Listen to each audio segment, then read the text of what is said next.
ज्ञान the treasure में आपका स्वागत है। और हम आपको बताएंगे कि भगवान श्री कृष्ण का आध्यात्मिक रहस्य क्या है।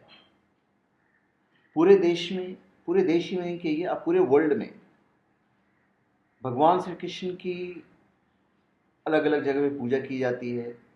जन्माष्टमी मनाई जाती है, कृष्ण जी के अलग अलग त्यौहार हैं, सारी चीज़ें मनाई जाती हैं।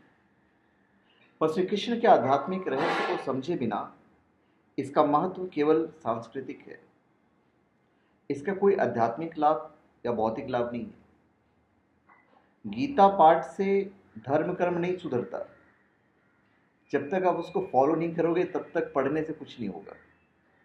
गीता को समझने से धर्म कर्म सुधरता है, और सिर्फ समझने से नहीं, समझ के उसे फॉलो करने से होता है। आजकल समझने वाले भी जो लोग हैं वो काफ़ी कम हैं। तो आप ये कह लीजिए कि महामूर्ख विद्वान भी कम नहीं है, जो ये कहते फिर रहे हैं कि उसमें क्षत्रियों को हत्याएं करने का उपदेश दिया गया है। कुछ उसे कर्म का उपदेश मानकर ज्ञान छांट रहे हैं, मतलब उसमें एक छांट चालू है। श्री कृष्ण की कई बातों को लोग छांट रहे हैं। पर उस ब्रह्मांड तक फैले विराट ज्ञान का सार जानने के लिए गीता को बार बार समझ कर पढ़ना पड़ता है। इसीलिए उसे बार बार पढ़ने को कहा गया है, यही उसका पाठ है। आप जब भी गीता को पढ़ेंगे हमेशा एक नई चीज समझेंगे। एक बार में तो आप गीता समझ ही नहीं सकते, कोई नहीं समझ सकता है। श्री कृष्ण ने कहा है कि स्वयं को पहचानो और त्याग पूर्वक भोग करो। राग से मुक्त होकर भोग करने का यह धर्म वाक्य वैदिक वाक्य है, और संभवतः विश्व का सबसे बड़ा धर्म ज्ञान है, जो मन को सन्यासी बनाने का उपदेश देता है। मन को, आपको नहीं, मन को।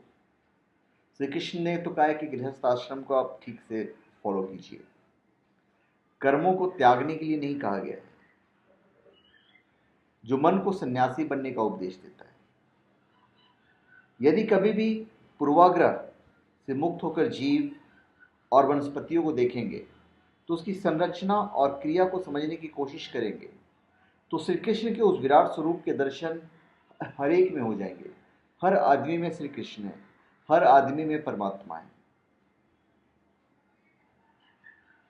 जो उन्होंने अर्जुन को दिखाया था।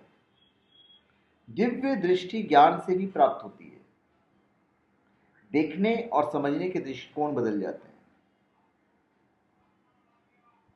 हमारे जो श्री कृष्ण है वो छलियां हैं, क्योंकि जाने कितने रूपों में अभिव्यक्त हो रहे हैं, जिनमें एक भी इनका असली रूप नहीं है।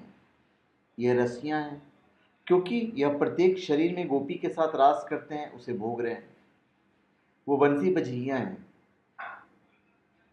यह बंसी की आवाज अपने केंद्र में ध्यान लगाने पर सुनाई देती है। यह प्रेम और भाव का देवता है। इसे इसी भाव से पाया जा सकता है, और कोई भाव से आप नहीं प्राप्त कर सकते हैं। श्री कृष्ण तो विष्णु के अवतार हैं। विष्णु ब्रह्मांड के केंद्र में, नाभिक के केंद्र में बैठा एक सर्वशक्तिशाली वामनावतार है। वही अपनी प्रतिलिपियां शुक्राणु के रूप में विकृत कर रहा है। यही आत्मा है जो प्रत्येक प्राकृतिक इकाइयों के केंद्र में बैठा उसके सिस्टम को भोग रहा है। श्री कृष्ण की हजारों रानियां और गोपिकाओं का रहस्य यहां है। हजारों एक सांकेतिक संख्या है, हजारों एक सांकेतिक संख्या। वो हर एक कण का भोगता है। वही वास्तविक ईश्वर है, जो ब्रह्मांड की आयु तक क्रियाशील रहता है। ब्रह्मांड के लोप के समय परमात्मा में विलीन हो जाता है। यह अविनाशी स्त्री पुरुष सब में है। अपनी राधा के साथ केंद्र में आत्मा, उसके चारों ओर नाचती शरीर रूपी राधा। शरीर में उसकी ऊर्जा चक्र हमेशा नाचता रहता है। सभी तांत्रिक साधनाओं में से इसी अर्थ में लिया जाता है।